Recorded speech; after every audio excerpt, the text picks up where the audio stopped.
അസ്സലാമലൈക്കും, നമസ്കാരം, വണക്കം. ഞാൻ നിഷാദ് മിമിക്സ് വിവി സ്റ്റാർ മീഡിയയിലേക്ക് എല്ലാവർക്കും സ്വാഗതം.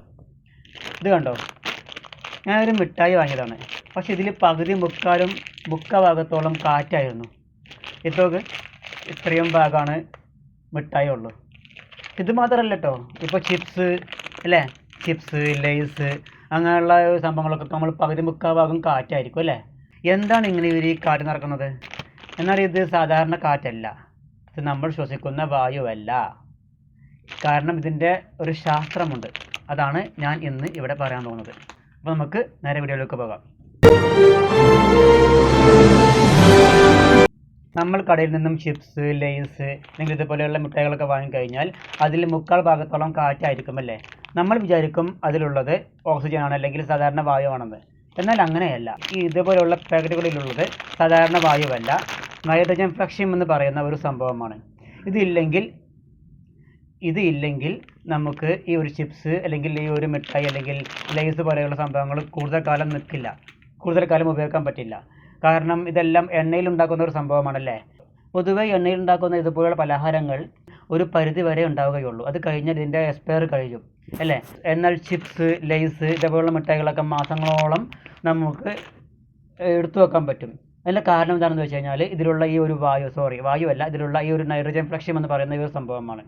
നമ്മൾ എത്ര പേര് കടക്കാർക്ക് എത്താറുണ്ടല്ലേ ഇതിന് വായു നിറച്ചതിൻ്റെ പേരിൽ ഇവർ പറ്റിക്കാൻ വേണ്ടിയിട്ടാണെന്നും ഇവർ കാശ് ലാഭിക്കാൻ വേണ്ടിയിട്ടാണെന്നൊക്കെ പറഞ്ഞിട്ട് ഞാൻ പോലും പറഞ്ഞിട്ടുണ്ട്.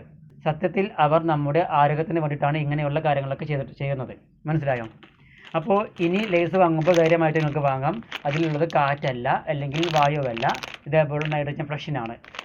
ഒരുപാട് മാസങ്ങൾ ഇത് നിലനിൽക്കാൻ വേണ്ടിയിട്ടാണ് അവരിങ്ങനെ നടക്കുന്നത്. പിന്നെ അത് മാത്രമല്ല, ഈ ഒരു ചിപ്സിൻ്റെ പാക്കറ്റ്, ലേസും കാര്യങ്ങളൊക്കെ ഒരുപാട് ദൂരത്തു നിന്നൊക്കെ വരുന്നതല്ലേ. അപ്പോൾ വലിയ വലിയ ലോറികളിലൊക്കെ ഇത് പാക്കറ്റൊക്കെ ഇടുമ്പോൾ ഈ പാക്കറ്റൊക്കെ പൊട്ടിപ്പോകാൻ സാധ്യത ഉണ്ടല്ലേ.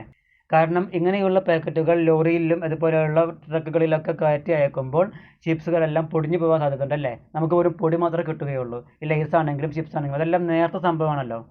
എൻ്റെ ഒരു സുഹൃത്ത് പറയണ്ടായി, ഈ ലേസൊക്കെ വാങ്ങിക്കഴിഞ്ഞാൽ ഭാഗം കാട്ടി നടക്കുന്നത് കടക്കാരെ നമ്മൾ പറ്റിക്കാൻ വേണ്ടിയിട്ടാണെന്ന്. എന്നാൽ അങ്ങനെയല്ല കേട്ടോ.